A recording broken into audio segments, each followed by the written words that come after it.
जनपद मुरादाबाद बेलारी में दादा करम अली शाह बाबा रहमतुल्लाह अलैहि का 135वां उर्स का आगाज हो गया है। आपको बता दें कि नमाज इशा के बाद एमएलए फहीम इरफान और पालिका अध्यक्ष रघुराज सिंह यादव के जरिए दरगाह शरीफ पर चादर पोशी की गई और फीता काटकर उर्स का इफ्तिताह किया गया था। लंबे वक्त से दरगाह के खिदमतगार व सेक्रेटरी सरफराज सैफी ने बताया कि दादा करम अली शाह रहमतुल्लाह अलैह ईरान से तशरीफ लाए थे। इस बात को करीब 300 साल गुजर चुके हैं। दादा मियां के बारे में कहा जाता है कि वो बेइंतहा नेक शख्सियत थे।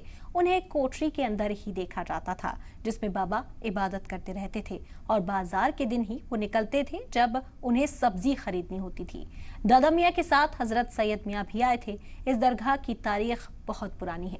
लोगों का कहना है कि उनके आबा और अजदाद ने यहाँ पर दादा मियां की कई जिंदा करामातें देखी, जिसके बाद से ही यहाँ पर दूर दूर से अकीदतमंदों का आना शुरू हो गया था।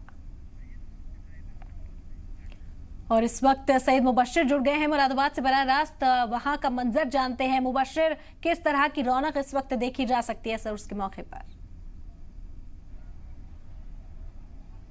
बिल्कुल इरम, मैं सबसे पहले आपको दिखा दूं, जियारत करा दूं उस दरगाह की जिसका जो इतिहास है, जो उसकी तारीख है वो 300 साल से ज़्यादा पुरानी है। दादा करम अली शाह बाबा की दरगाह है और यहाँ पर हर साल बकरीद के बाद हर साल यहाँ पर उर्स लगता है, मेला लगता है और मुरादाबाद जनपद के आसपास के जितने भी लोग हैं वो यहाँ पहुँचते हैं, ज़ियारत करते हैं और पूरा जो माहौल होता है वो एक मेले का सा माहौल। आपने और हमने जो बचपन में कभी मेला देखने गए हों, जब उर्स देखने गए हों, तो उसकी कैफियत आप समझ सकते हैं यहाँ पर किस तरीके से होती है।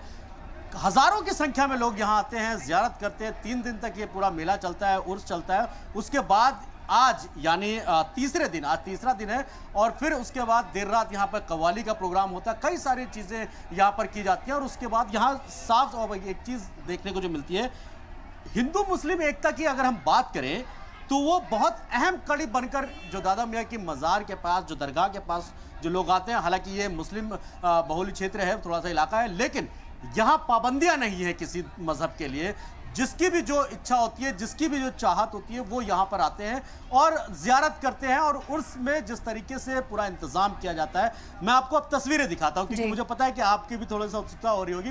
ये मेन गेट है जहाँ पर इस वक्त ख़वातीन है जो ज़ियारत के लिए आई हुई है और पूरा गेट और पूरा एरिया जो है वो सजाया गया है पूरी तरीके से। और मैं अपने कैमरा पर्सन प्रमोद से कहूंगा कि एक बार वो थोड़ा सा नज़ारा ऊपर का भी दिखा सकते हैं क्योंकि बचपन में इरम आपने भी देखा होगा कि जब कभी मेला जाते थे या इस तरीके का उर्स होता था तो बड़ी लाइटिंग और बहुत सारे ऐसी चीज़ें होती थी जो आज भी हमारे और आपके जहन में ताज़ा होंगी। भीड़ का आलम आप देख सकते हैं, मेरे चारों तरफ इस वक्त भीड़ मौजूद है।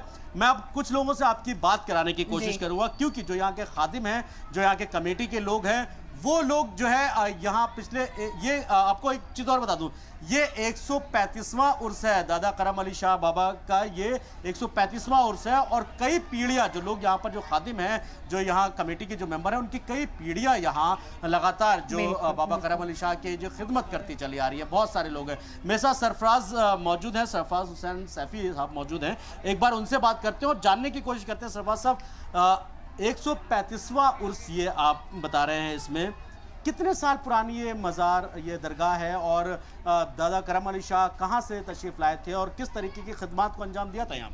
देखिए, मैं आपको बताना चाहूँगा कि मुरादाबाद के अंदर जो बिलारी पड़ता है कस्बा, वहाँ हज़रत दादा करम अली शाह रहमतुल्लाह अलैह का मज़ार है और ये लगभग जैसे कि हमारे पुरखे बताया गया पुरखों ने कि 300 साल लगभग पुराना मज़ार है। और यहाँ बाबा ईरान से तशरीफ़ लाए थे और आने के बाद यहाँ जब जंगल था, जंगल में यहाँ रहते थे तो जंगल में आपने एक कोठरी बनाई। सबसे पहले कोठरी में जब आप रहते थे तो यहाँ एक 2 दिन बाज़ार लगता है, एक जुमा और एक मंगल। तो बाबा मंगल और जुमे में ज़रूरत का सामान लेने के लिए आते थे और वहीं भीड़ लग जाती थी।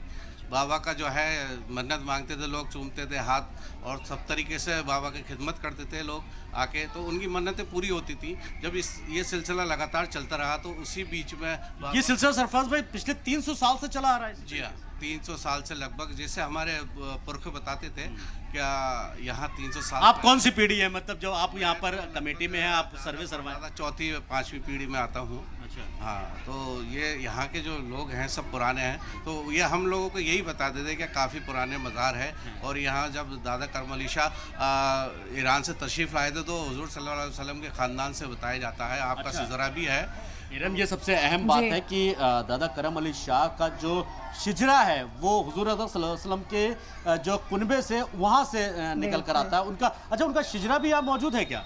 जी हाँ, शिजरा है और वो इस समय हम लोगों के पास नहीं है। जो पहले खादिम थे दरगाह के, उनके पास था और उनका इंतकाल हो चुका है। अच्छा, ये जो यहाँ पे दरगाह बनाई गई ये कितनी पुरानी है? क्योंकि आपने जैसे बताया कि पहले एक छोटी सी कोठरी होती थी और ये पूरा जी। इलाका जंगल था। जाहिर सी बात है 300 साल पहले इतनी बसावट नहीं थी यहाँ पे। जी जी, 300 साल पहले ऐसा कुछ नहीं था, टोटल जंगल था। एक यहाँ बताया जाता है कुआं था, यहाँ से एक सुरंग जाती थी रानी इंद्रमोनी के यहाँ, अंदर ही अंदर वो आते जाते थे। अच्छा, हाँ, तो उसके बाद ये जैसे ही इनकी विसारा शुरू हुई, जब आपका विसाल हुआ बिल्कुल बकरीद के मुबश्शिर, दूसरे क्योंकि दिन विसाल तारीख हुआ, जब बहुत से ये पुरानी है और चलता इसी तरह के किस्से जो हैं वो लोगों ने सुने हैं और बड़ी तादाद में हम देख रहे हैं अकीदतमंद भी यहाँ पर पहुंचते हैं। उर्स इस वक्त जारी है और खूबसूरत मनाजिर के लिए आपका बेहद शुक्रिया हमारे साथ जुड़ने के लिए। आपने तमाम तस्वीरें हमारे साथ साझा